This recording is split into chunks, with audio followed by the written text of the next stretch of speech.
No vive e toro la nyomia tomia no mia ofumia da da mi do gbena mi kudo bobo mi kan jibe mi le to jibe yo ase mi amenko mi ase bi amenko le hovi klembe wo no me po mi aglo na mi be egbea no vinu su ne sor glo e kudo stante ko awela no bo pia kudo la trono le wo no ntina mi ameke wela na mi la po mi le jiji pia wa wele ni Norbert Douadi kudo aweto Yacine Kodjo Keno mi yo nyabe ata Bruno Fidelis me san kuto mi nyambe nu pata hoti le miabe duame wa ojo le nami le nyambe enu gbogbo do ko la si ame o munyi ko do ta o nyinu gbagba ti o ni soa o do timati ganu me to we adenpoa o be ne mi le du so yin ko ata wunyo wa mi aba ikula o la foto kenken do enu ko na be plon alo gakpoa alo sumbu wa we le ni nebe etimati o me o agbeto la senta me nene le gadidi be nya e o me pobe eten kunu gbegble va e no vi ono du no e kwa ya poga e kudo e be vi kudo isun yo ano jiju eme a nene be nuare alo asi o mi la nene ma me alo helu e mi la dodo a ina bro nya vi so enti e gbo we mi pe dan do jisi be na le enu ko yin nu mi so na kaba kaba adilexia amia et sucléa et nous connaissons produits de première nécessité et miliki kwito nous si anu le koti sur la didi et den benu di et nous ala no ozuere du yo alolo la wedo sur antela di no ple nous ala no sa sigele ke egbere gbe asona comme na nyodo monopole quoi no kuiva asilikaji no na ni munyo susu enyi mi a kwedo de si chambe consider ya me a sigele ko po na ball yo na mi pimpon lo po yi pinwe gbagbo na pinwa fezen kudo du don no pe ke kona sukul be nya ogbo du don no pe ke kona fio ado to be nya ogbo a don vi no wa me consider ya me kaka gbo we do gbogbo be ona ko bo wa wo o va do alo tene nu ke we ogbon nu ke le jo lo la wedo ne mi abe sukulu a de vi obe sukulu a ba so flololo e wa o to po tu karama no entio bo we mi a golona mi chambe awita black ba wa yaya kele ni sidi po hagan kele ni cour suprême kon to a e de yanya na do go ku do le ke ye ko do to do ola do ko do la o wa bo egba we wa de ame to la home ame do la gba enu to no na ame de la na gbe ame de la to gbagba egbe ke ona abula ba ya wa ya be nu kekere note toi et donc il dira qu'on avait Union syndicale des magistrats du Togo allo USIMATA ebe ao mais abula ya yanto pour matin so pour nous que vie la grombe et c'est mu de mort pour amener dans moment mais il avocat général le coup et cap plan André kare yo le joro ko yoro ton to be dodo me ya mi la signa vire ko lo enti gbo we et torio be hia me va egbe ya amagbe oto la te won de le me ya si bebe covid-19 yare de amagbe oto la te won de le nti a o bobo gan ni so le table gbobi du ame wa be do be wo wa la te peru mi anti be mi adu covid-19 adi anya yo kinti mi le da tron do le ko ame la hada be na ma mi la po a no eme esivi gocho ki mi ona be tasi akutoa alo tanti eme ojo me esivi gogorogo oh gogorogo o to nya alo gogorogo alo gbagbaragba yo Bruno ele ke aho meto de viode ni so be de fi ke dagan ke tana o yuto oh gado me ala chobe adoli nkume vide epo emunye nde taji nefu obe mi ona pi alo na pi alo mo o so ha kabanto wa aiko yeah la davide eme si bocho a mi la ko e church koruto to gbe atape be to gbe yo via no be bless via ngbe no etona no yo be fo be cha etona no va yo be se ka anya me ha odo afire ne wa va no ba yo be bless ekwe comme sala anya bo isukulu qui avec bless sala ozo o meto au fond là review la do ba le lo be ho imele a o mi mi ado koko ni mi abe nya no gbe a do no le gbolo afo be nya ni gbolo na be to go tin vere nsu bo me bo ya mi la da won iku ya no le gbolo afo be nya lo do mi awe yin nu afo aya no kwa no me ko me mi ano dutu ne aposasa be nya kwa okpo nu emi atregbe a leko yo ne ma Angelina atregbe re ke apata me amo nlo na be kule be togwe pa ne okpo mdolo me ho ya so konyo nu eji nyawo nyonu ba vo nya so mi ndo na leko vo am jago gba be de kadra na se ma so no kokko mi ano la si me eji ko enyo ewa ewele toji mi apata be do yari enyo no eme nyawe yo aga ko mi so dana no ko diro alo àwọn envelope nyawe le ya si ame o be nu kekembe wa da yo de la si ame be nu si alujo koti wa edo ojo le ojo koti wo ojo jinu gbegbe o ko we la wa domi doso ni muyan nkan be so iso a le buta me le bi oyan ro ko iso tugbo gba enu koti be nya ya mu gba jinya be ni mi lagbagbon fifi sigebe de mi le nana mo wanyo enu koti a so gade me a mi gbon ye nene di kule pe nu ole gam le didi na o so ke mi le ta pa le fi be bli koti a mi a nya nya ga ke me ebli ya ba to kaka ba vo va tro bli ho a o ga kule a de ka po ebele timati spaghetti alo macaroni adile si owo enu ko yin nu mi ra be produit de première nécessité nu ya ko mi la gbezan tutu gban zeri kare ke la ho me won ya e ga yi di na so gade me aga mi le didi o voi enu ke va nyira le me ayenyi enu ke ATC ke eblina nous anto ta le tu ame ba de logo ni so a le glombe timati do la si ame ayo nu me kuku so enene be timati on tia yo po ebe muni wa pata ye le etepe o chuchugban ma do ape na tese do agbagba wa ko ji anchi enu emi juro na be ATC ko Adel o Adel won wa no wo ne ewo ila fon du me vive susu chuchugban mi nye be ne epegban mi le wu pe hanu leke a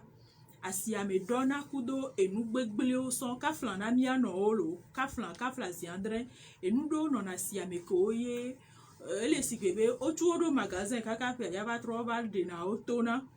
gan me o mi dona tu comme yo be susu na azan popo na nu ko mi le preve de ganu vi me be nu molu fifia no so edo agban me le do afi oja po azan le ne o azan popo mu le nchi ore voagaru mo wa nene mbe nuo ya ola tenyi nu ko azan kuna o ye mimu dola azion ela gbele le mi abe lan me senti voatimo tito ya munyi be penu be nyayo enu be nyi le ho ke mia magbon po be mimdo culture na nkubi kekedo enu abe azan be kuku nti won mimu one chuchuchu ga sesi agame o ye enu medede ya ke anu me kuku ya ke ATC kudo o Adel o kudo timanti ontia mpo ebe eva le kapoko nwede me ye jumevio ma no tebe na wagba zi yo di alo wa chuchu yo ke ngbe yo to ya o chanchan do enu ke ele yipo do me na wa ede funbe o maso ebelele de kenso ni o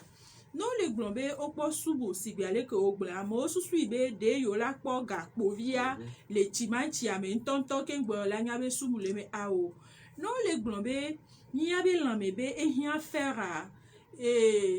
ona na mi sigebe fer kanku me to kom ye be la nyima enu oni ke o le lan me na mi ye sumu wa ko le glon me de ma glombe ele ji ga povi le timanti me egbe kudo so ye be la va pe o voa enu me jinjede yo ona de ne fiona be ne mbe nuo ya ya enyo ela no ndudu ame ya munyo ne ba no eme o ganu vi me be nuo be zanzan to kokoko a ogbona na mi be mi ano hia dodo le wanti kaflazi andre nya gado mo ne msomia be sardine do ko mizana le fie sopo sardine alo timati do ko mi ano video ko le yovodea o le navana no to hunu azere kare ke aganu vi ado no po wa me a va an le ade le o la so no po ko so na vana no po nu anto de govia anto de la bo no mi kabane adula kpoa maso ya ejumevi ntɔ ye la ɔtsantsan la be eya ye le dzi o gbɔna be mu nyi enua gbogbo ɖuɖu ne ya ye la nyi be oɖui tututu o nenyi be timati va dena le mía be dzume vɔa gaɖo moa ne o kpɔ nua kaka nyi forcé ɖu timati o lo ɖo anya ko va le gblɔ fifi wɔn wa nya vɔvɔ le ɖom mi ɔmutɔ alɔ timati ya dzi fifi ne o yi asime la gblɔ be o eŋuawo yɔ ebe ŋkɔa emu le dzi timati we ade ede eve tɔ kaka we ade timati we ade ɔbɛ ame wo ya wo nyra ŋutɔ ene de wo le mea lele eve de kpe kan ɖo me vi de mu yi be tsa debli bo lo n'olu ama yɔ nɔ vivi dze lo o emɔti mi le timati wɔn ma yɔ nɔ lo egbea ne mi sɔ mía be nuɖuɖu le mɔto mi la be mi ple mɔlu timati wɔn to funu ba yi ne o be ma ɖui la homo tsɔ la ɖui le gbãdzi o la be ye restaurant o toe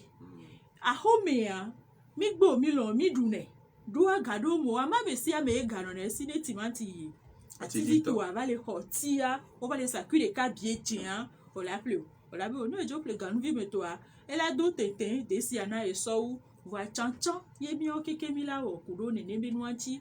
ifia ne ma sɔ va dzugbonu glɔ̃ gbɔa timati gbegble ke be nyawo le gbɔna ɖe mu nye mía be dewo dzi wo to ke ŋgbɔ va ɖo dzua mea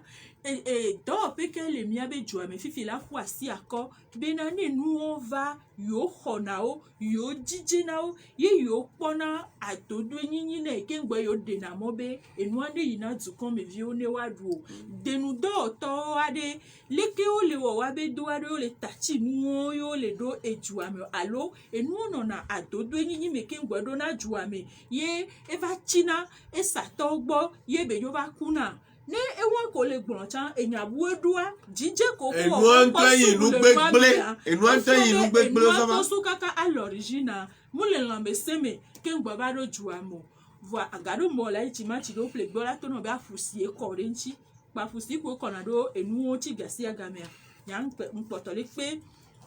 dukɔmeviwo na tsantsan nyuie be wɔwɔ le mía be enuɖuɖu be enyawo me. ame God bless o kwa ya sɔ anyi gba ɖu timati o lo o bia me ŋɔ bi na mi na kwa vɔvɔ ga nuka ɔbɛ plan gakpotsɔ la de le se dzi be la bi o la ke du mi o le ye gblɔ afifi ne ŋgba gblɔ ame ɖewo la be ne olo atike dzi sɔnu ɖo dzi kpa be le sre be mia subu ko le gblɔ adze lo ayi enu hã la kpɔ be sa ayiku be dɔ ayiku gbegble be dɔ ń bɔ kɔli ke be bɔ via ku nɔnɔme ko me ŋutɔ emi le si kabakaba le atsa o la nɔ kɔɛ mi le si mi le yurɔ ye se gane be fla wɔ nene o kpa ala o se pe vi alo pe tɔ ya re miame kpɔ tata ɖe le miabe mɔyɔ dzi kɔa ye yovo ɖeka dze vi ɖe be ye yi Chine kɔa ye be ble mi alo ko gbɔna ma me ko ɖo na timati gavi mi wɔ pe gavi mi wɔ pe wɔn be nyi adzɔtɔtɔ gã ɖe so yovo François dume be dzaba dɔn timati bo le bia be Chine be te ma alo Italie enua ke ŋkɔe didi fifi ɖe bo le bia be timati ale voa ganu be timati ale voa ele gredi le hame ede le abe mia timati antoa nɔnɔmevi akpe nɔnɔme sɔna pomme de terre ku nuwo sɔkpe ne be wɔna va biabia kpe yo gblɔ gradi ne ebe ŋkpɔ ma gã me pe via ɖo pe tɔn be ne nuwo ɖisa le miabe WhatsApp ku réseaux sociaux dzi no o ɖana nu vi ɖea no o ple ganu timati ɖewo kɔa ne o kɔe ɖo zemea kɔla tina zea me nyamu experience wa kwa nyamu mo nkpɔ ne nukpɔ be nyabe ma be le da nde ga no timati ga mi to abe o la kpɔ fɔn ne decision na rose kwa timati apo mi le du ava ke tɔ be la dede ke tɔ be mi alo tɔ nya ha dede be nya simeli ke me le gblẽ wa kwa nous sommes dans la me po mi le ni sɔ ke o adel ku atese tɔ de mi atoare mu kpatsa nyawo nyawo le gblɔ ame wo nyi gbegblea ama de ke kpɔtɔ atsa be kan do ende be kan do mo le asɔwɔ nyi eme obiobio gangan tɔ ke wo nyi tɔ mlɔ so ga me be de nyagbɔ fi ya de ganuwe timati ganuwe nduduwo ŋutɔ keke ko va na de do do no kpɔ ke gbɔ tanati wo sɔ do na asimea kolo eze be no wo do no kpɔ enyi ɖeka efe gwa nɔnɔ me ka be mia nɔ be le don nu le do ame le gbɔ gredi ke tɔ le don vɔ ye mi yo so wa do asia me mi le dudu o wa enya do fonfon do egbe a o se timati nko jo kekeka ni no sabule ma be jo vide timati njo kekaka la si o mo ke obe olagbate timati fa de ko ma so kan mi timati so mi o vo apo be mi ame le plaisir des yeux de si adola bia sian ken gbola nya be ida ele mi gbona ma sauce tomate ko mi gbona timati be de si o ena be kokoko la be o ne wo garu timati o la ple be garu timati hanedo ndudu amena ekwe nka mi abi la te gbon le nya me so wule mi gbele ko to ijina mo alo le keye asoso yo chon fun wo ele ke o ma de mo to be nko to mi akeke mi apo ma se le ko le gbon na cham nya timati ame wo ko le gbon o le se avwa ko nyola va ko le gbon ma de han karo mo wa let's view your c'est là o be we aden alo ewo yo be ni gbegble nto amade o be kan o ni azobito o kin gba amade o be lo la sowo be mi le yo ame wo ade azobito o re ke o be nya nto a nyale fa nde kaka gbale ni be so ke ye o adel kwa te se to de nya to a nkan ti be du don no pere ke kona no me o be nya o gbole du me fie npo ko npo ka mi le se fie mi se bobo mi se du commerce on attend ela mi se bobo ve lo timati won la si mi se bo yo ameko le din do yin koko le yo ni timati won ameko do pe ko ajoko nya no alo mi atoko do na timati ame se ntesi o mi nya be ke mi le mi se du commerce ko le gbo yo to no timati ko be mi le don le ko ye om de so ke nya le a so ka gbo nya le pe ko lo mi le me ba ni pe ko e o bia ko le obe do ma de ojo ma no le di o la de ojo ma tati ba bo re le do le di la de timati won to le do ame a o ma tati nto ba o le di mi aro du nu gbegble mi ajo yo mi a ku le do ame keke wa mi a zu tono a makama be nyam ni be alo wa o mu du na o karodia e me ntoro nso be po galila me rahu me be nu wale ya nkombre ya aye ntoro be gali wa mi am lo le akodo esi ara du fe ikwi aba no wi le ko gboro ahui me ntoro me na si jeji ko e never jeji pa ogan ojo esipo be ho na ka aba no sigbe mi a fo ne ni o pe ele o mi fofofo dasia game mi le o me wo na mi toro ro ndo ko mi na kulu do ja lo la no po ese mi nya kan do yin ofo a e mi ko le problème de santé publique problème de santé publique ou amphibien nyam se so le diabète tension et dodo ko ni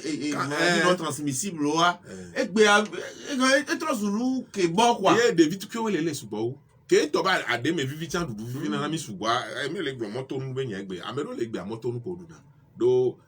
o no bo ado so wa wo ile ke mi nya si de kada da lo on to ablu de moto nu ajo po vire kon pe po le moto lo kwa imolu wa ma do ayimola se kan ma du kan mi loji o ma du ailan loji o no be adu ayimola to cha fi kejo trosun globe nu ayimolu du pere lo amegbe a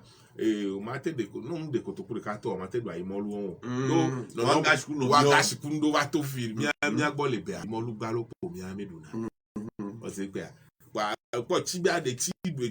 kon won to cha fi le mi kon pero la o ma so he do ko fun o do kala mi no so o ka so dia ka ba ko ro o to gbo la ta be kan television ate platform me o ka a le no bi le bi o ka mi ta para ko lo be ko to ku fe to le melo ko to ka ma to le melo no pa ro glace ware no pa me do ya o ọ̀nà náà kíkà pọ̀ lábẹ́ ìkà ọ̀fẹ́ mi. tọ́tọ́ bínú wà á dùnú lèmi àgbọ̀ pọ̀ ẹ̀wẹ̀ wà ló pọ́pùlà bù fẹ́ mi náà ya. ẹnu kẹ́mi lè gbà rè wà á fọ home glacé kú makanjo glacé kú lè tọ̀tọ̀ sọ lè mú wọn wọ̀ mi lè gbà jọ̀ náà mi lè wà ọ́n nà pẹ́ mi lè mi àgbàtà ọ̀lẹ́sẹ̀ gọ̀bẹ̀ ẹnu kẹ́yẹ mi lè gbọ̀ngbà náà ẹ̀yìn bẹ̀rẹ̀ èmi lè gbà problème de santé publique ẹ̀yìn yà bá dilu doit allo if you hang pas les bons avec coco et l'inquiéter et on fait vraiment les chomianji les doit améliorer l'état ne nous protège pas donc les tombés noirs ma agman que les femmes smoke des bagues mayo et les taux d'indi on les sont manifestes d'oda bon on les des agbato agman va on prélever vers analyse n'est pas bon oui des moments nous doit mais on to ko nyime transitaire et agman 13 millions là de taux 12 millions là de taux 10 millions là de tout, qu'on peut s'en gagner quoi. Et bon, et bon, tu me viens du fa, l'on les donne quoi, c'est pas un problème. Et tout le mais et moi, considérant que tout le considère mais yo dina la non. et azambe nyawa enona bebede nyanya onyi be amedo gbona be yomuji na la vérifier azando nu kentia ochuchu ne nyemu kwe tepe po nyemu nyane nyanya we alo aji o voa enu ko jave pleade son kuvi ko nu abe na de leke nu abe tale do ganu vi me nu ale onpe o mia togbo gbona be na adadi mo na kevi odona shire wu voa adadi akebi le ple akevi mebele ne mve ple sa di fifia ganu vi mebele enu ke la tendo di pona ma ko yin asan enu ko ngoro na do ejibe enu ya leke si etiwan fifia obe composition nu ko so we o obe tomate et eau evo neni be pomme de terre ye be ni pomme de terre que sans mele quand me voir enu bo chano na no chakana no la ya pomme de terre angle na mo ma ajikanga so mo ya oko galo la veya ke bless ke bosa mo ni ze ame ko trono de elan ko so da de si atrona kole opoko la kele busu wasi kola we no da de si gado mo akpala ola po akpala ko nto so do de si mebele alo blanca la ba no busa akpala trona chugbeje bi sigbe ibo bo do no ntore ya akala ba trona rose le de si abi amesia mento kwela o chonchon na ebe nuke ebe ladwa ejugbonu glowe odola chon miadi le juame le ke ola no check in odoa laboratoire ehia be wado de tohede na nenembe nuo kedepo eke ona achike kudo ajiji mia be hupo ni no funwa enu ko yemi le du onya be na oku avodo va juame po EP2 alo wetrido be do mi va se wo be ni be avo be cancérigène les vidéo o so décider do va bien be juya ko be décision les cancérigènes o la bien c'est bien les que ne so décider les danu quoi il a les cancer ma e ko so we aye e hia be wa no no kaka kwa evo ne wa dua gbegbe po ye mi la va jije nu o le juya kaka la nya be décision nem danu le mea ela reto bana mo dokpo ma banya be mledo voici que do asoa nyem le jate nya gbere o ke won nya be ejugbon globe dokola wo ni wa chonju me viodia ela yi eko mebe enu ola no jijopo ola ple akume daze obe aluminium so we va drozo ji egbe so ala pa akume daze tro yibo nya nye ton popo dokpo ngbe kon gbe do anyem segon akume daze tro yibo ko be aluminium la nous here etro yibo le kola se on va bien me de benade osona si ma chakana ze ake ngweda na minema ne amede gbebe na la tro i cause be ndada dia pourquoi pas voanya bien c'est le ni be mi la tewa do a cause on be cause pe ne de la do me na ko kue la do me no voir et donc ko le gbombo le décider ku do nu me ehia be wajije enu opo eya eleve vedento mi nye be togo to ba si to ko le nu onti ko na ogbona be na itra ejije nu opo na ndudu be enya opo nyuade o market itra be eduado di alebena atro kwa boko wa ya enuwa mepo la no kenku video ne wa no wo ne nembe dua este balé l'université pa mi sukulu vi obe chuchudo be sukulu po aba ona to pa ne nu le funje fifia ne ona to pa ne nu le INH Institut National de Génie INH ona to pa ba me gbia covid be dobele wo so wukudo ajije hu po be yan ne oladu afide kere kware onya be na de ne enu ova fi oye ya enu dudu o avo do enu okoko le me mingba susu ibe na enu ko mi le duwa pe le yin o la do awela hen edolele va no ne wa check inu so kaka ede adia ne wanya ya mi de kuku ngba va eju amo do ga ke me yo le tati ya de tam yo le gbon be o be yan amukan yo ame comme to baza wa we enu aka quel défi on veut voir mon les bases moi même mia trop igbe do me le kenji ndibe ma golocha e lado va na mie be jumele fia amede ba le onu me kukule lu me be sku ko de pe ame po gbon be elan do be ne mi le du o bo le na mi cancer ye mbie se be na elan o to ne les oji aha ba ni be ma nya be susu aye won de be de gomme na kaka be o be enu chimique ke le nu ame ha o te to de pe a ah donc e ilan me no e dokpo la bale e sogodo ne mi le sene ne be nyo wa ni mi anto mi o chacha e po e nyangba le ku e fifi ali le kimina o e enu radio asiradio didi no video ogwa do ne macaroni wa me no ma wa tedio molu wa me no ma wa tedio sucre wa me no ma wa temple adi wa me no e ga me npo nyo wa e la ba lo gare me vivi ami la ko wa to afile le lo Bruno allo amero le o mo volo tutu bari ebuke ndi maglo ngbe opo adoli asan le garvi me be monti ke be nya e mele gbo be yem nya bo na one donc be pedo va yo le amoro nya wanti le me fie be o le doli date de péremption les boîtes de produits de conserve o be gome o one amo one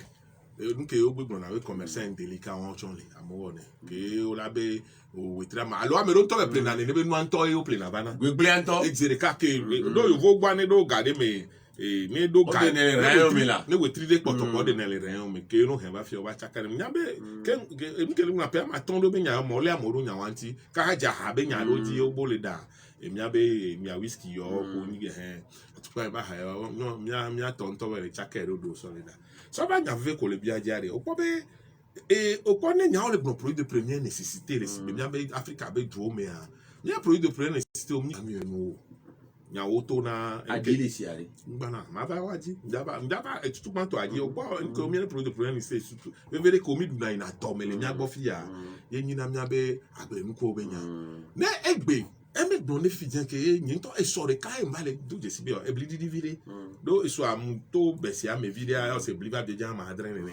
le besi me wan yin na fi de ne be la fi porter o voir de kokolo kuvana ke gbe mi la be bli ko bli ye ve ya ma e no chaka ni nyo e so de kaim le bio nya no se be ne e bli aba ma be jan ma adren so le second be didi ni nya be kokolo le saro e bli ye be ni lo e season ha chaka npe ame kwa e anya pare ka ne nya e nya fe ko ke ne dira gbon be e nu won ni mia be e produit de premier système mia be nu tutu bon voir po no ke me mia no le yasi o le gbo le se flic kwa sida be mia no refon le yasi chama mo so kwa charger le mo di kaka be ku e amo refon le yasi ba fi ko 300 si avoir mia be prix 200 ton le mo di le ne po la no harcèlement o la no do ni nyon no ka la ba he le ke ba gble nu ko ba so yi apade han le me ni ken boy si be nu ke le gba no la tros nu du ga mi no boa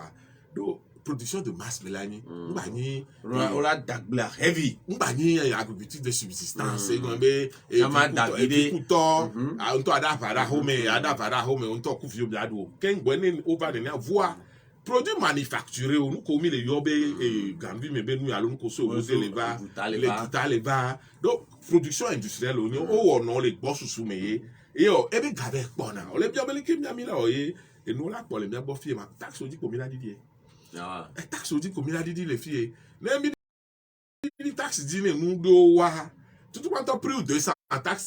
tax indirect ya te ni ma e anya po so bende ko le moaji e mwe ni douane intérieur ko mbo mi tro do douane ane ngba lo bele ya o no to vo ne ko agbe dagba ya ko la to te pe e le jola ko moaji fi kasi aga memle ko fi den gba na ta da we de do abaro e ke mi one ma e roba baba bi wan ke ye mi ato muslim to so do na gba ble de kumbe ta membe ya me ja tu le nko afifia wa egbe fi da gbe ona si bebe ebe se la koji e pa mi ato mo le funu e yin be te ba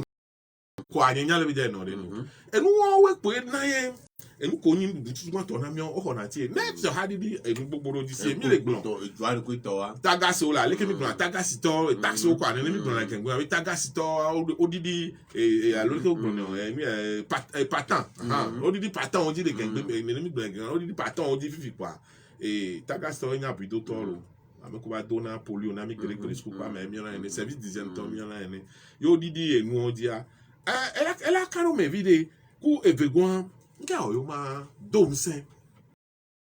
nya Bruno bla vodone mbisa e mson sibe atakpa me so va pali me a beti emi a 100 km pelo va nyabe Ojo le hia tro ka tro. oli ajama didi ko keje hia tro to te meja didi va to amoblo je sodo tro didi to pele me so va pale me ola no bio be mia be ploto yi fun on to po ma lo no gbali abadu be to wa ni o no jo isere gbe ni ele no gbagbe ya gbadidi ka ibadu an to wa yo alo ba be alia yi mo so nyo be do amale ko ne ma mo so nyo podru be do amale gbon la to me gbe wan lo gbe bio na se be mia be ploto yi fun ko malado te pe won wa re timati la mi on le funu à n'importe quelle saison. Donc, et climat que le wa go fun parle même région mais ago préfecture à mettons les miens si que mindo kokono kloto wawa amu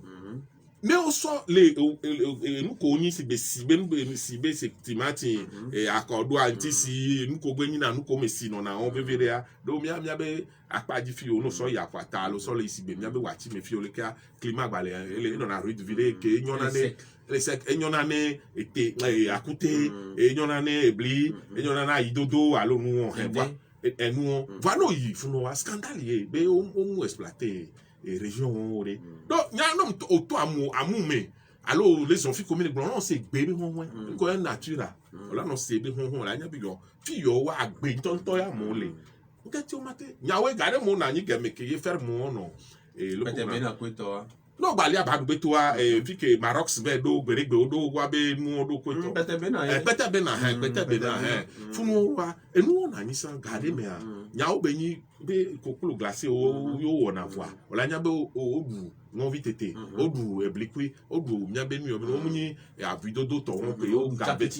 gave na le ko na ma o mona amoku ndu kwa priorité be nya nyi be du popolo priorité be nya egbe kemi la nyi kan be nko popo alo nu ko di o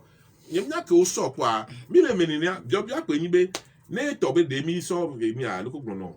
e koko so na agbede to le to bu fie mi be ati mi asite me mi du don no to egbe kemi le ya ma so ko drive no na mo le e dure me boni dagbele ke ameko mi je panko do ne be gbeke mi na mi gbona be mi le yi e yovo be agbede to abe e hia be so so mi na so no no voke a me ale so avion le usia o le so ko na be badagbele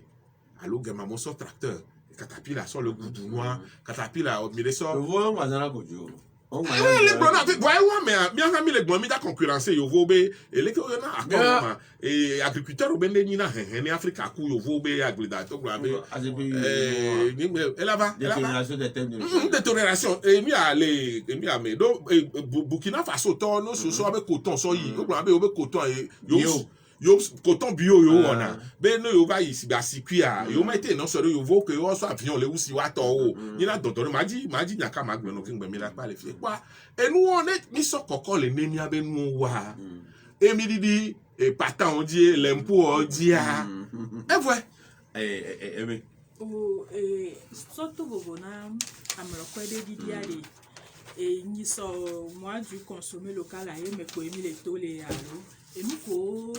mi on ne kua mi on ne kua ni be a déclarer be moi du consommer local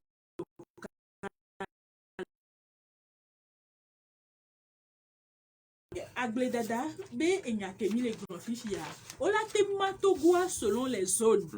ni nyebe apugo be nu to me amila te kwa mila te kwa ebli akute kweto no ikloto me a enu ko bless glova yi fi ni magba cover amagbebe nu no yi etogo be ju abe tameda e dodo me a sokode be nu to me ha fru o to na fudo mangu kaka je be se te aji eti to to no iju abe tameda azi enu epo kweto na le funu saison ko la me ogboku do wa ba gblede nu ko no yo basara oyo te no yo sokode oyo te mi gbona be pali me to mi na fufun fa so nu o me o enu o le mom le basari wa te so hete abo ko ku do wa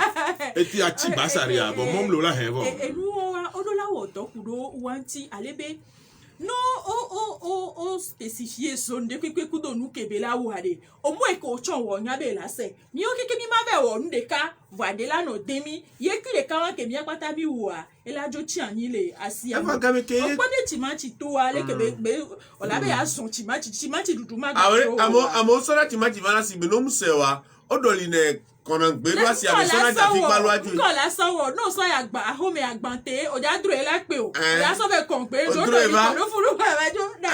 vois et soit timati won mi la va di be mi aple mi ba po e ga ko le se gbo no be no se na mi million ja mi la be mi aple wa mi le ja po o po e donc le wo kuro nu won ti ne e timati awon ke le yinye egbe a o le be no dade so wa e la na yin ma ga ro do timati gbegble o if ya to vone won moi du consommer local en toi de tokaye mi wokurenchi o akwenta kaye ameko de adogoa yaba yo Emmanuel Kodovi ati baba deme nami l'école doga agblede deme le miabe ejume o na nde sanva yo gona be na semaine du paysan togolais Elia et pour un consivier of Osejo no godo mea o chon la pela de le no vi o gbo e chan la pela de le gbo asito tro o la gbo be gare me mi nu an gbo be mi abe sabule ke bi dona le togua mi la te we la ni sabula ko la le benela na ni jijide yin so amede le gbon be na Burkina be timati abo doni atike wu va ye po mi le duwe ye po mi le du bientôt ami so le kongbe donc et nous souvent le keye o la odo kudo eti egbe togo to le hon mi le jakaka mi te le du togo be molu susu nyuede no la gba we do edi uni ni ya na me se amele du togo be molu ko le so juta va ya mo gbon be biona do ko se be ron ba be yin ma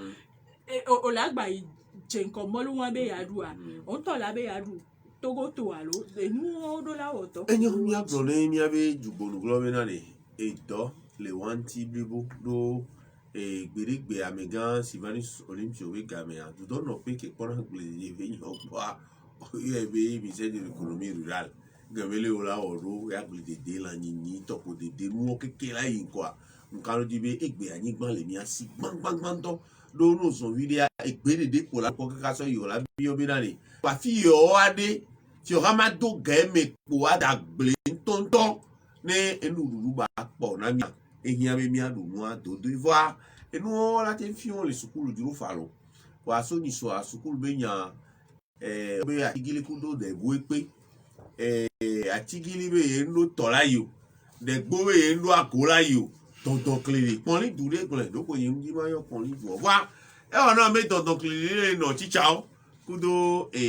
chichao be dudo no to ke pona fi rabe o be yan gba be do me do dogbe ona o le poetry wo le kago ya me keke to kudo keke amene agbe a tout we kanyama sukulu jikpoto akperika alofarika klasiri ke vove yo de jule wa si peji o be consider ame agba on keke fi tore lo mi gba wo la mi gba o be na so blamele we pe ola nye kama magba of your hado feze me wo pe ola we ne la jo anijo o no be o bola ping pong vie feze no kudo eme kento le jo chicha o be ya chicha do me o ma na ping pong video ta mi ale mi ya grève ma na nyu do mi grève bol la ni mi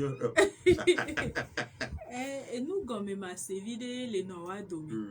inya ke nya chuchu gbon to ale ni gratification et chicha o be wan to we dungbe na yo to mi gbon nya kudo mu munyi mi abe gabi de da de to eju abe gae mu ta me antobe fun ta me se na me no bi ti yan be ngbe do doa e so pe fe yinyin lo amele benale be la promesse non tenue n'est plus une dette mais c'est une escroquerie et bien le number be si o le zero le la si o nya me da no si o ma dongbe o dongbe du la me mi gba no promesse o yo me le fade ne o dongbe e number la si o anya enu poko la ko na me kame a change ma ve o ogo ya la be gamle si o chicho o le po ebe ele ogbogbo mu ja we na yo ye yenti o ye o la paji mi ave député o le du 1,300,000 no yin député simple ayo wabe emoji yi coup de torno vani président commission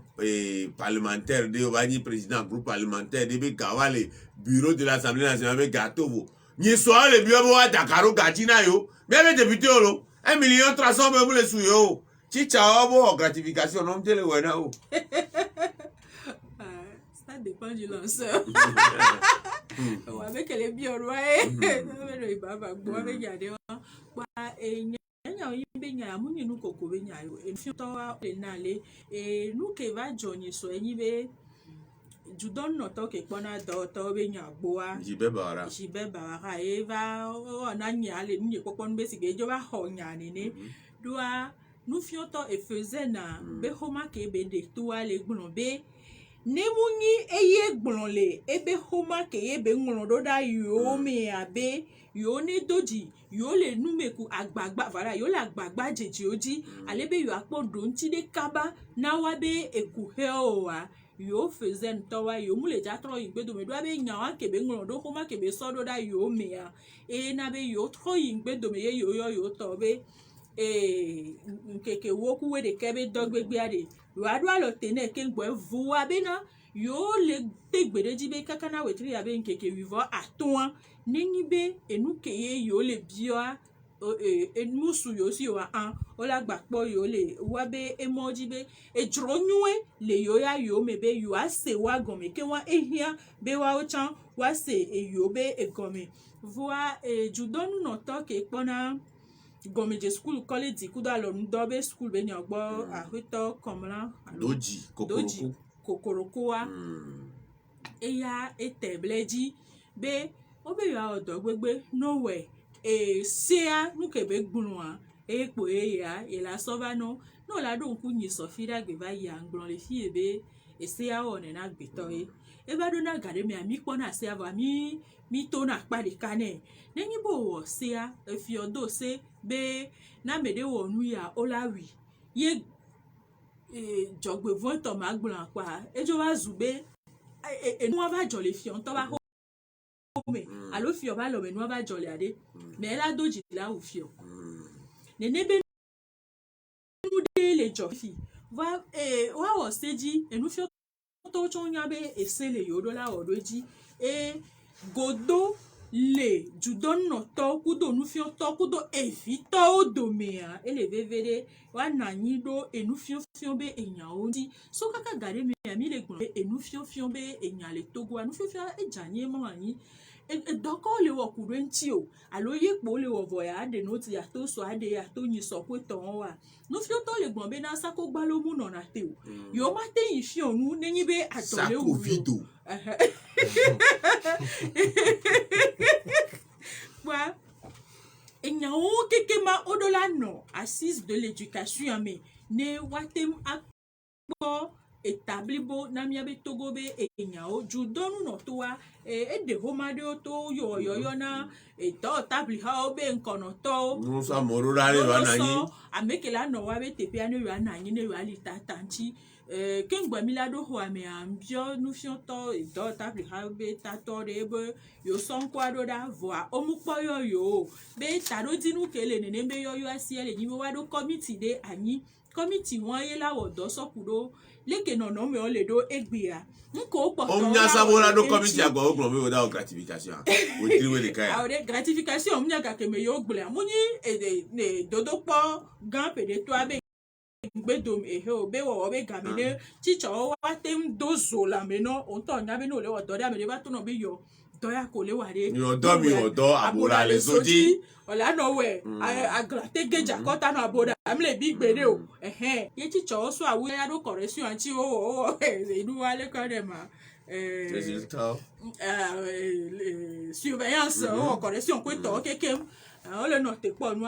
nkele heji bibi le vana amedo we be ele se gbe yo nu su koko yo po o so e ko gbele donc a committee won ke o la ba duwa e do la wo do an tonto e do la gbele aji committee o la gbado ma mi on to mi do gbebe yo do o le mo san ni ya be ejudo no to jibe bawara e ngo ma do be ba faji no bi le ba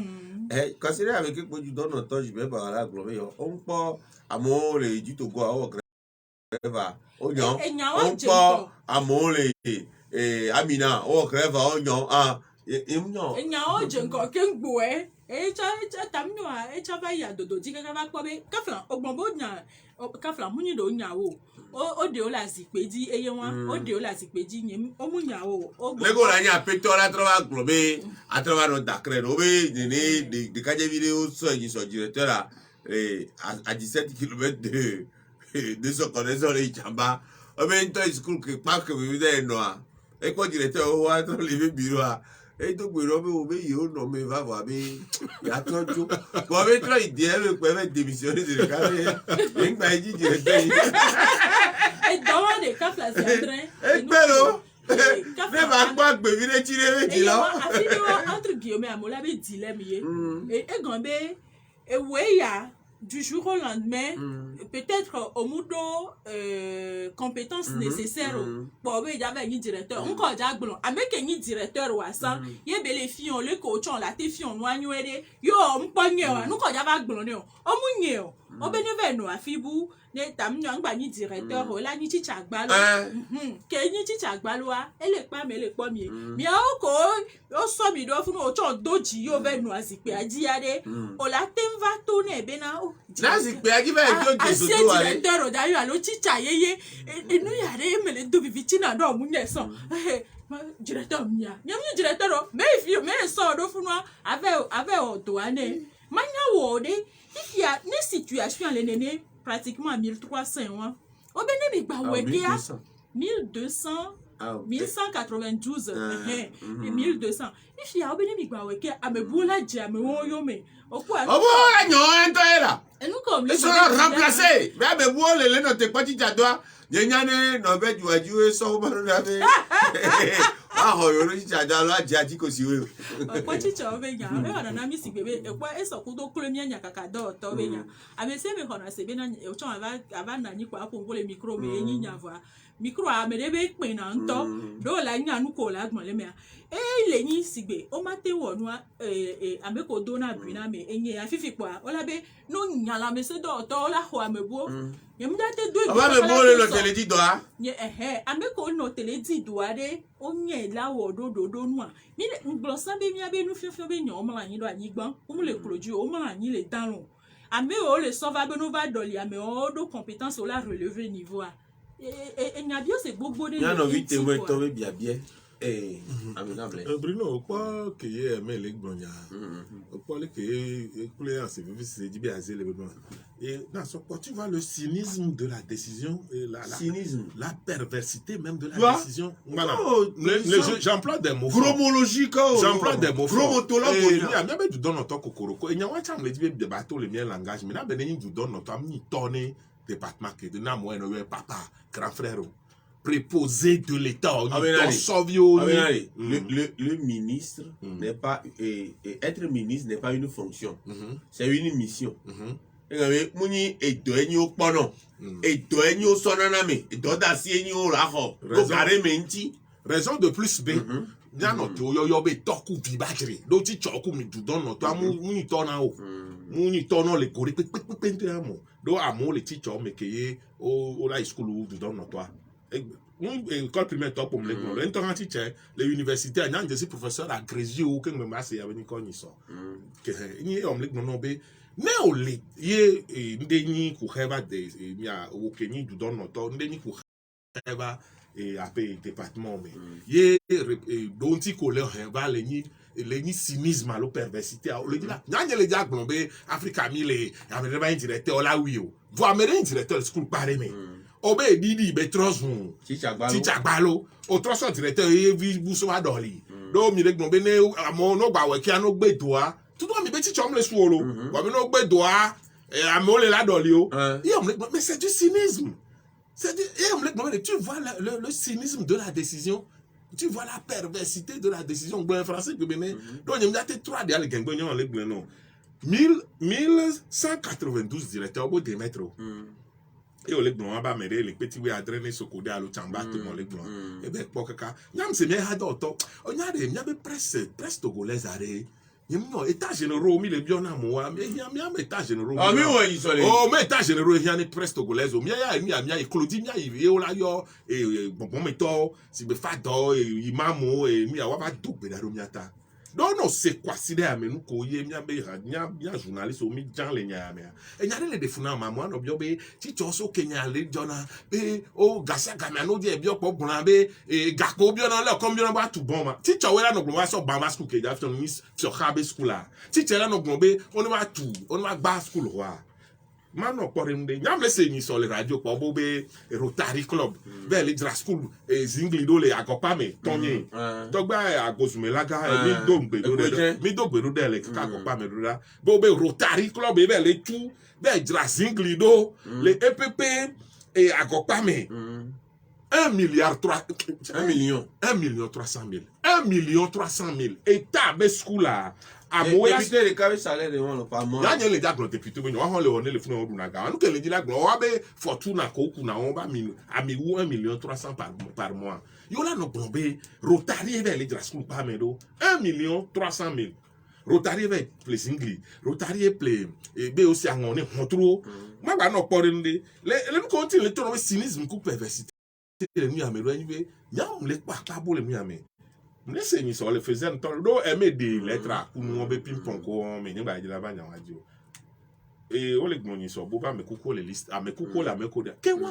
ame kuku ku retraité ba le base de données mené ministère o be tu na fe hanoda ah non tu fais na we ya la me o ka te gbon mo le di de ojo ati won tu na fe na we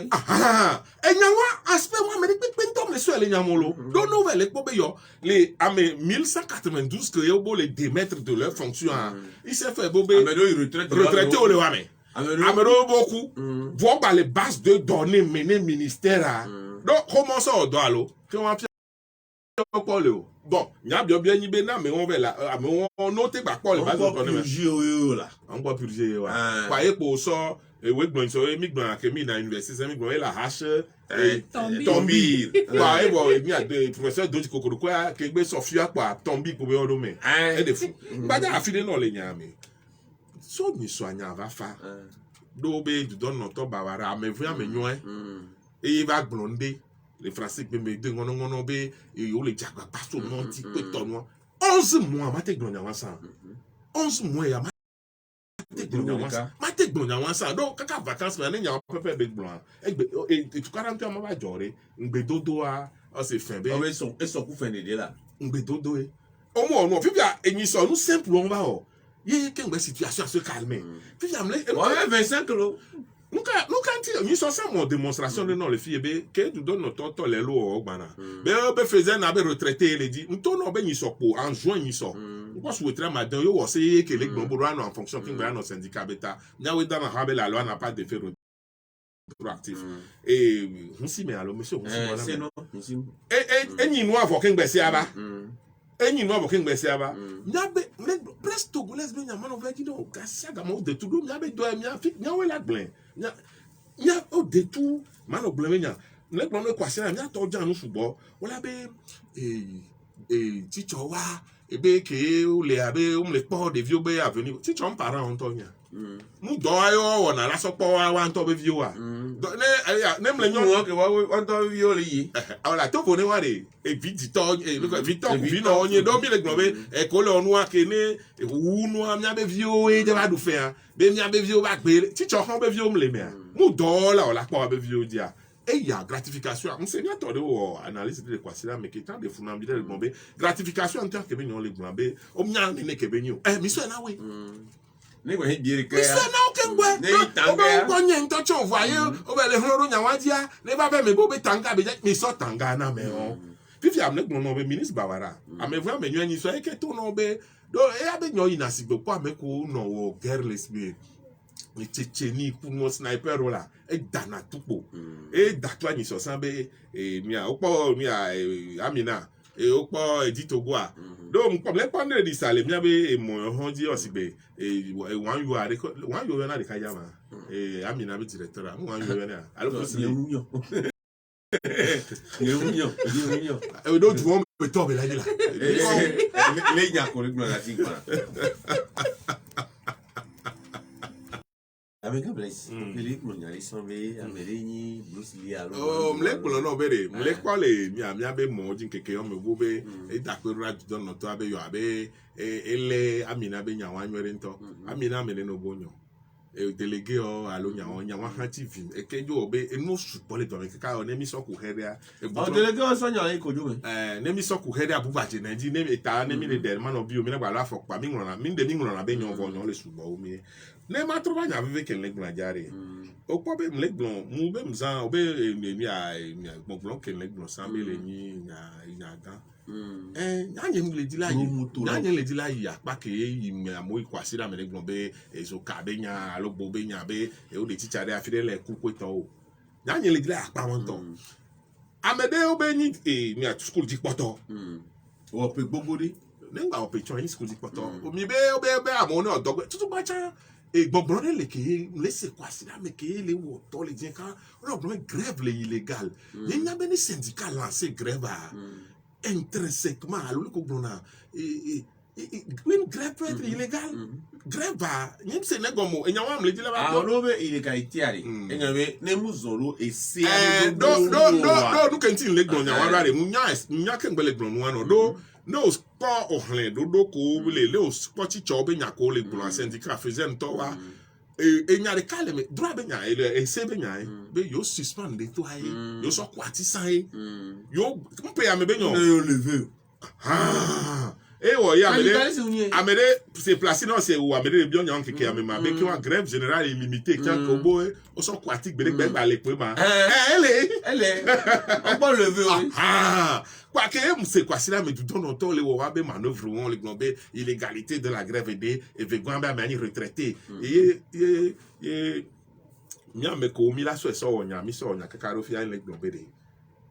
phrase de cas ye ko du don no to bawara bawo bere susu le nani ameku ke la bajare o le 3620 e le keleke enyamfa ifiare e wa mi kanu jibe e school be nya fa wa e mi abe viola school a floro kaka mo ja fo bion ben kenti le gno do pa da bi e na yo le syndicat me ko le syndicat me e lu kenti ko so nya pian ko be ti me ja fa ro wa e kenti me ja fa ro wa ko l'école togolaise ke mi glonasiare mwenye placier mon gratification teni courir et sur des capes pour de gli be school de fion mi alo mon gli ala gli atakwa me yo divide ko atakwa me nko atakwa o je si gli nwere je si gli o la po gli ki me la atakwa me gome quoi o la po ki me la atakwa mu ye po e o be school divide o be jason wa ye le ko gbono school wa ke mi le fifia e ngbale o non pas be gratitude de l'école tonton dit à titre et à directeur allo directeur ko de mettre yo go le na le vo bon poso et dotation vite que là on roda et à play crème et on la bo titre le macre la ti gombe allo mo e mo le hame et ni de bio gbogbo do le santé me gratification me nya ba do melo bio gbogbo do le que me gratification me nya ba do me e nu wa do ntire no sia le o kaka e mi so ngron ne cha no be yes e gombe be e du don no to abo be o wo do to po na me ko wa so do teacher do me o to school din de kemi zame yo ba we o ke o be no po secteur antole ko gérer ne o trop de vieux ami de vieux trop school kaka o mo jambo o kware mu ina ne no yela fifi ade nke le di la gbon de ma so pu nya be tayo om le gbon le be no me o ministre de l'éducation enya o le ke ngati mani ministre de l'éducation nationale bo le nya ni ministre de l'éducation nationale ma o do wa me ko le gba e do ma pompo plan ma pompo plan de marketing ne pepem le ubere bio mo bio ku heka we le o enyo ke susu kanyi mi ami ato bon ne nya ha so ya ba mi o onya ma de go le gbon na bere no gbe le dibe e problème ke nde ni ku heva ne hunya ngba no pare mi créer commission ani no do la no he susu ba za enyo wa pase enu ke mdina be berika ba juare et n'avait du don no toko dana même les casse gamene et amede ne ku hede vawabe et département mais a passer c'est à nous menacer à moire wa on to ne ba ifun berika on ba don e hun on ro do wa on to ne ba do pe c'est amina ni soirée ne de to be du don no tanto ela Québec pa encore de viol pa mon ni soirée elle a vivi na mto gambe manya kanline gambe Mais les pana tapu be ko be ami. Do wa du don no to ko gbe dana mem lo pa nya nyin po le lo me po. Nyin po de kasha po. De da tout ba nyin po. Nyin po de ma ba po do. Ya ko mi le contest de Cameroun. Le mimiti ame. Lui a mi abe lui a kokoko do kulo. Lui a lampe solaire ko do na mi o de pe ngba lo do lo. Aisi. Pa kwa me gba nyoro pe na mi. Ele da gble me o gbodo wa tu na éclairage public le o asitete o. Ele pour na kendo me de na venu nous le to. Kobe lufioto a amedela no gbon la fide dabe o e gapo ayon le bio onto de gako o so le pelo wan ti ale gabe hoho zun afokaka ba ya voa wabe do nu a nya npo be echanyi nu bevede ke odola no sodo nko leleke be nyame wan to gbona be amedemu ina gbleke musona kojoku do pacha o le mi abenu nya o onu wa vazande ami gbon be gbe ana gble dede a ba yin nu la de via ngba ni kojoku pacha yo gbo nu fi to ya sukulu ho be chuchu be enya kudo nu ko hian le nu fiofio be nyame a o de no so e wan cha no do nko vire gleibe enya ke jofisia ni su am le su de asibe mali a lo Niger be jumba obe de viole ebe home Nigeria lo ofion de viole bébé et voni nene ofion koriko be ya be chan wa jawa ilo so e pe ama de vi ko do pe atonso e pe adelo ado violo la school pour la yo be ofion be mi adilo mi wa pore mi jesi mi ave vi o ma e we traumatisme bu de vi afion la be odila wa pore be de vi ko fian ala kwa bo la poto wa jesi le wa ma mo yin nu bu ba le chaka le susu me no wa opo ke nu wa joni so wa de ngba me e de fu voga ke ha muni Togo yo ba nye munya be 2 jours alo quelques heures après a et tie la va ja ye enu ke jole kle yi wa e la va jo e won sisi be de vi o matin no school ho tonton me o ye no me won la va no jo school ho de o le a o la no school fa no la no pon dokusu ala no clan do khwa me oui clan yo lo me fie ma ko la isukulu ko na be so kale gba apo ni gba le sukulu ko na be so kale gba afoko mi la to so pie la yi na e ka le clan yi ya to a jogbe fun e jodo wa ji mi le do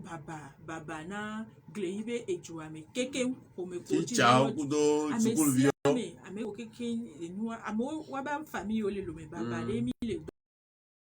do ye do ya me ade jidudua ke ele gbon be yo adogo kudo nu fion to we a woni gabe nya dede po la ve gbon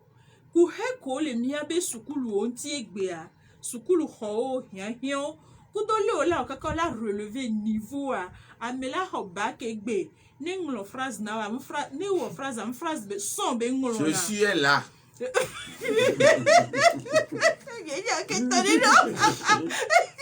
je suis alors je suis là. Yo. Il va bon. Il est Congo. Il va donc. Oh, il est Congo, mais je suis là. Le coucou. Vitu qui est là-bas, peut-être. Quoi? Et nous, elle est VVDB. Yela ni nous contrôla au dokura et gabenya et chan le VVD okakia. Et sukulu ko be chuchu blaze le glosande avec Rotary Club kafla ne o chomle o adele ko ola yan kai so oso imagine la o le school there mo philanthropie ko le wa eyem le soma Rotary be do e ga ke le subo ola o le school there e ko pacha o to party ngbudo me ni pa o be call am o so ko pacha o de wo so ye o me le de ni Rotary to o me le de ni Rotary to bo philanthropie non voilà ouais voir des sommes dérisoires et Rotary a te quoi o le sina gome no Rotary a o jona ga wo ha me bi on to jona ga le ha me bi on to te joga wan kaka be vo be 1 million et 1 million 300 ne po Rotary me to wa Lion Story o ne po ya onyana popo va ga ko jona le ha be ti ha be no ya package im so no le ye wan do no te ku a to hala ko be Et on- quadruple. Le que Et puis, yebela o yebela gba mi asina ebe partenaire o. Luka non te la France ne France Ghana français vous violer suku la c'est France be be partenaire de quoi. Nyemunya le ko oni. Mi pa kulo na l'éducation nationale est un domaine régalien de l'État. Et nous que ni et apo et dodo asia o ma be no bia me bube si gwele ke amola divi on a be amebune kwejina yo je comprends pas. Que on tombe tele we ade o ma jo doji abia. Oh bunya wo non tele wo a o la natai o ma ndo la doji la bio o pare fi que problème bu mi le poser ma ba fi de non nya de na funa be ma ko mi edu don no tore la do ko tu adodo de si ko tu o be ga ko tu ko do no la po nene me ko le a ehun ko so ba funa po la bo be ambassade de France valena et ordinateur amateur nya ke wo Ordinateur amateur gba sugbe. Nous photocopie allo.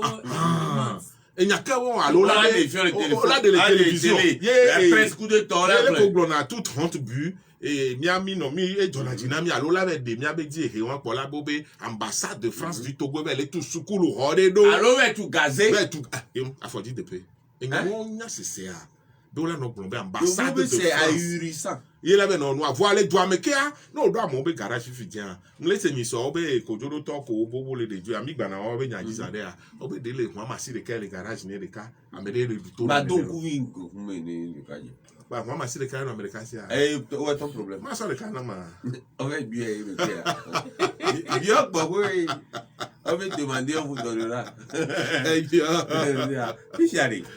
mia blon tobe et sukul be nya ele vevere. Fiora ne nya kobe sukul be nya e pon mena e vevere. Be dula wo sia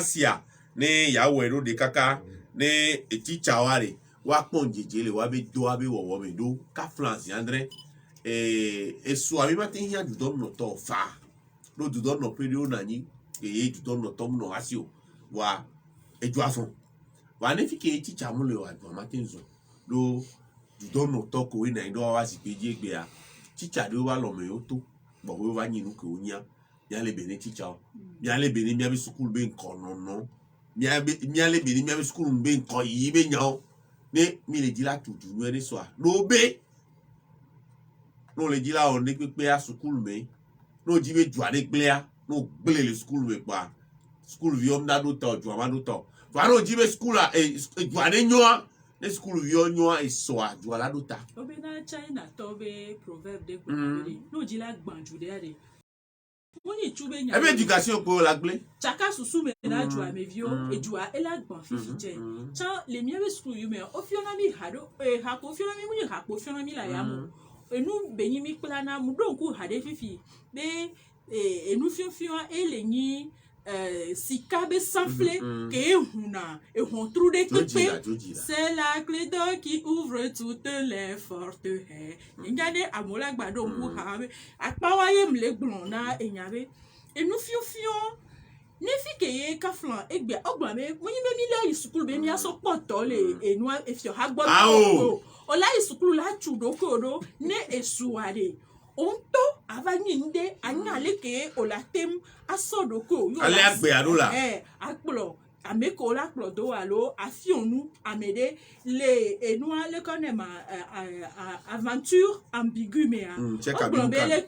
on va leur apprendre à lier le bois au bois et nyawa amede la se bobo so ati so awo nuke yo vole wo ye mi le ku esigbebe na magic alo mi o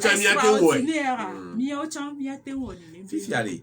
amedio isuku la kaka le o to avo o ya yo na ba lo ma to yin do karo mo to ya no yo gbe lati na sojo la ba lo alo no yo ye o bi oyan mi ale ko la do mi o lati ko lo ra pa me fa be u traja magistrat wa be nkan to ko juru pe gan be nkan to ablai bawa ya le pewetri we ka gbon ya me keke abi vi agbe yi to go be television ji e gbon yare o be ko juru tonu la we so egbe a amere be a partir de désormais be egbe a so egbe ji so ya be keke nu la we o me ko juru to tagun po mo lo ma no de a isi mate mo lo ma lo blaze o po ma oh mo le wisi mat we home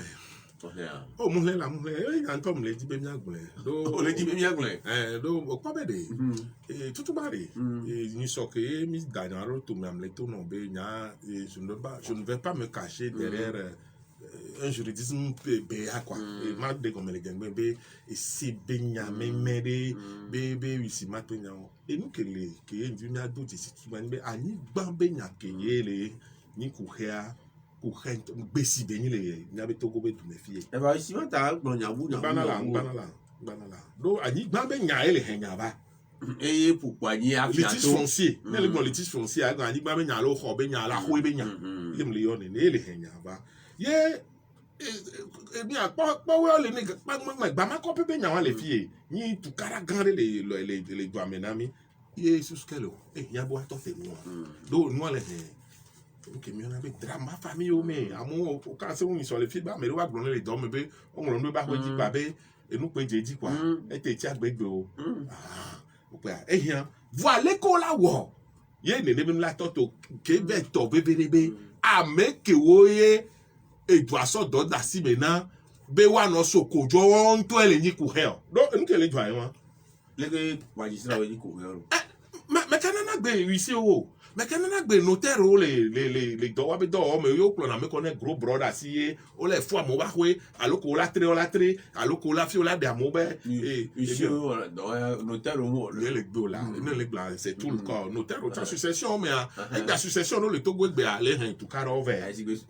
pas Augustino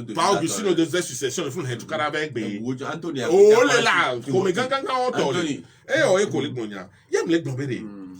et do job yare et nous que visite ma home ngba ti lo do job yo que le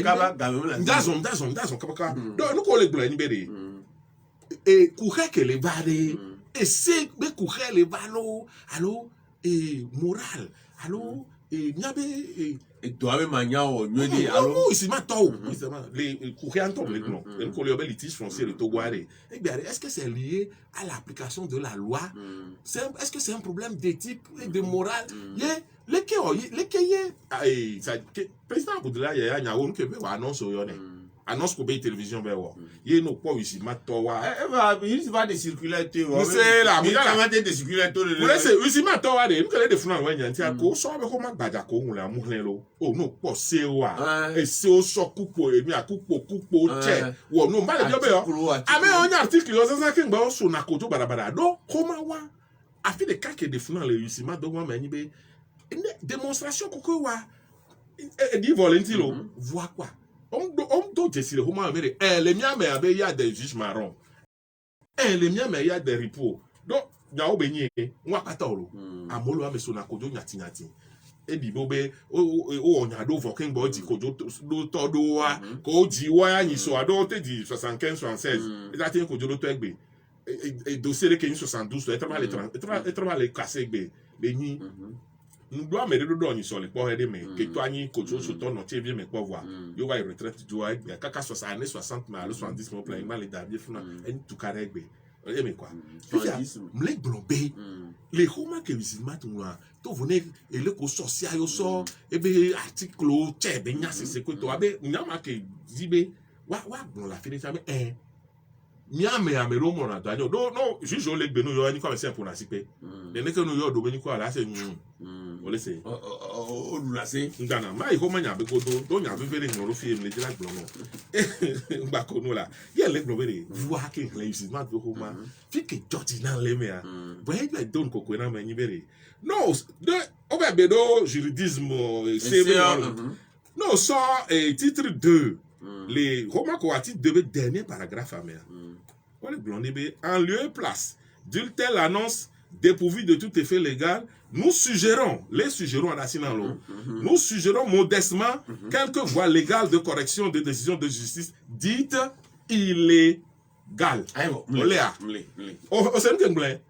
Deuxième, les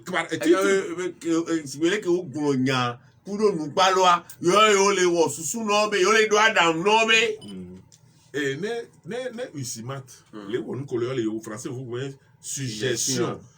et quand les gangba oh l'état mon alors oh non l'état moi oh l'état de correction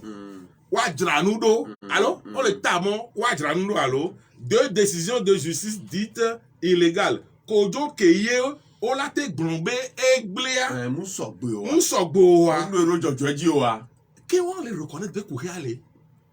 non, l'État, moi, on les reconnaît de Kouré. Ah, mais président, il a décidé quoi? Il y a les béos, non, les supérieurs de la magistrature. Il y a les béos. Et nous, collégial, Mélanie là. Il y a les béos là. On me tourne de démonstration juridique, on les dit là. Avocat général, les signaux. Oh, avocat général, mon président de la Cour suprême en tant que on a dolé. Oui, mais pas on a dolé, on a dolé. On les bat de câble. On a dolé. Oui, président de Wizimata. Il y a les blancs. Non, les Wizimata de Humari. Sur les tests, il n'y a rien à redire. Non, le en suggestion, non, l'État, moi, on les secondes, courir aller. Les souris de la même maison ne se mangent pas. Nous que banane. Mais, à quoi quand même mafia, on nous a quand quelqu'un nous punche. Oui, nous là. Oh, mon flunku, mon blanco le holo. Nous que banane fera roi jolo. Et il y a des bien. À roi jolo. À roi jolo. Ça va loin. Voilà, le président de la Cour suprême, Kelek Abdoulaye, Abdoulaye Bawa. Yaya, non, mais place au Burkina Faso. Au club Basso Gaha, nous sommes un tour de Gaha sur dans l'homme. Gaha, ils sont un tour de Olek Dibé au Dinabe au poste. Décréé, va accorder un. Au de Ojoa. À me coller de Joe de Ojoe. Même Wissimat Béa, mais il n'est pas fait assurer. Elle est syndicaliste. On a pas mais on est vidé. Autre avocat général, oui. Aussi président de la cour d'appel à ce avocat général. Et donc elle dit là que l'on a parlé. Non, suggestion. Non, le tamoin. Il y a des taux pour le tamoin. Moi, au tagnolo. Qu'est-ce qu'on a allé? Drame allé. Eh, mia. Qu'est-ce que dit là, c'est un. Oh, il s'est mis sous la vie. Ese vide yi abe contemple yi do se ame awele de u bato a encore ka si bebe nya ka do to de na ku mi ko so gbo yo opo be chuchu gban e ko do to gangan to ajo to ajire wa dia dia ju we yo e do ya lo wa to ke do na français gbe abe na le linceul se lave en famille wa ai ju gbaja ko e si ka me ah o opo be ke Ahota Abdoulaye nke bawa yaya opo bawa yaya bawa chaka le nu abe yo me Abdoulaye bawa yaya nyagbe gbon be na wa ba pe to wa nke be gbon abe da de ke be la pompo chuchu gbe be na de enu ke ye po nke doje sido kudo enu ke ye si ya gale ye di le gbon to chan be ame vichu kwidio le yome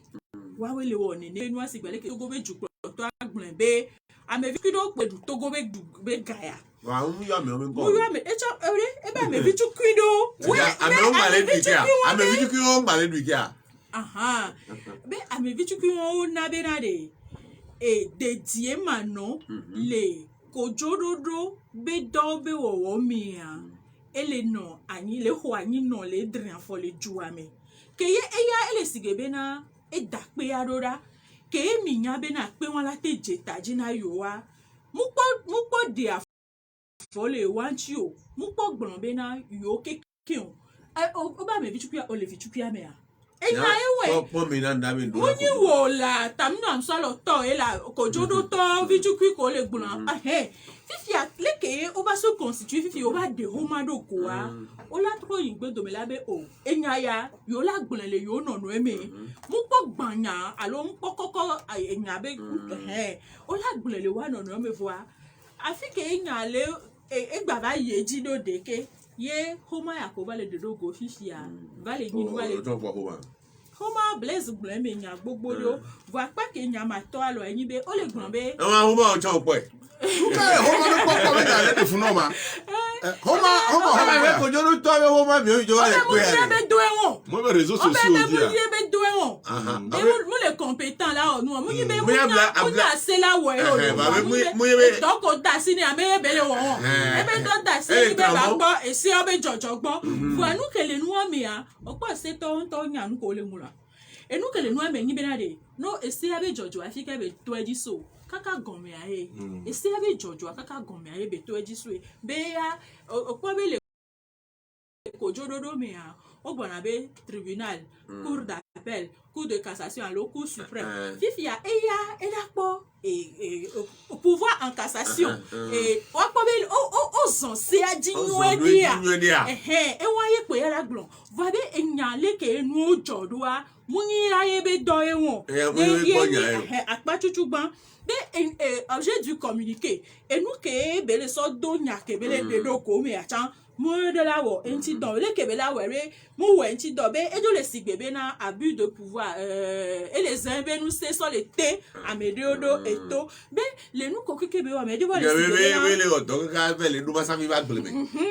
be o sigbebe e do le do chaka chaka susu mena jukon me vio be enua enya ke be de do gun ava we be gba be le ke yo la tro so se ala so to le jumia yo le duaya do ici o ko nya me ko o pana ici le iso be pra tu so ke po soja o be to pra tu lo ka de photo lo ici pra tu me yo du ka be le ya ma ici pastor allo nya nje si nya pastor non nya si pastor nya me ici pra tu agblɔ na ha be ni journaliste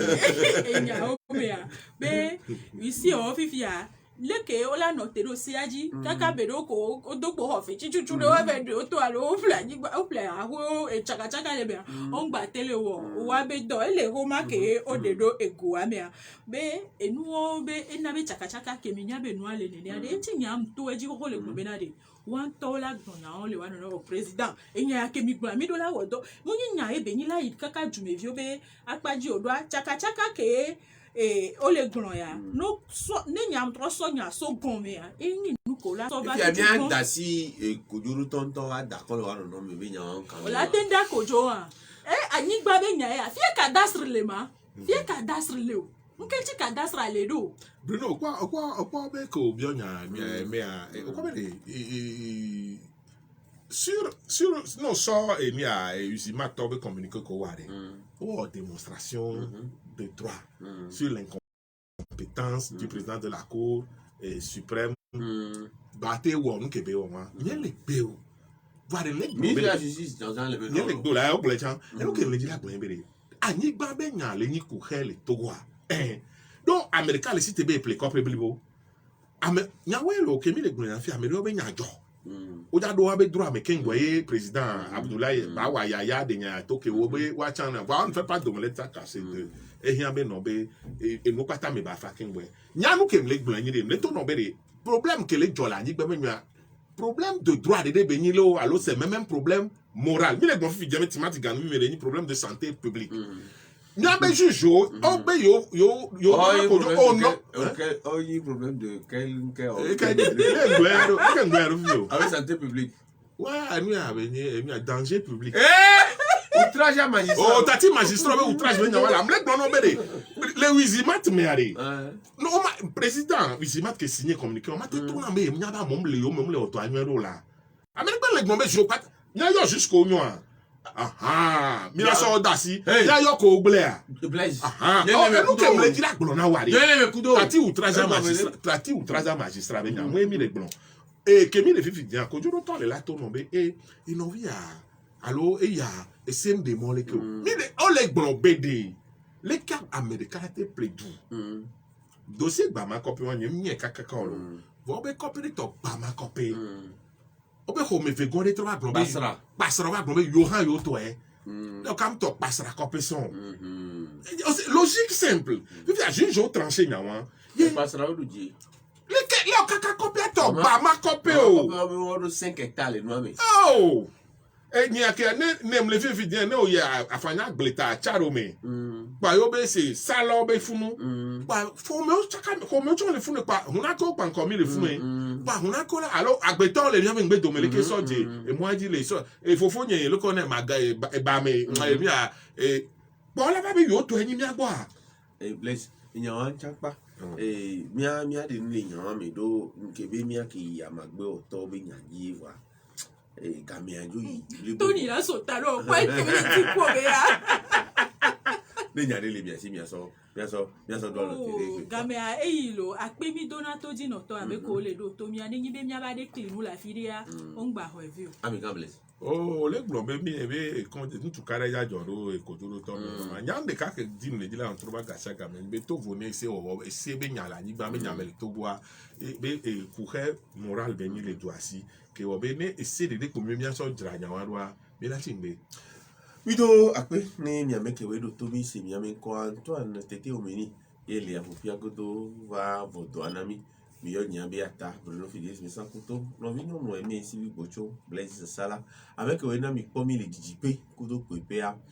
Norbert Douadi kudo Yacine Konjo Keno wawe na mi pomi ya globe kekeni belekea ne to hono de moi ya badogo bye bye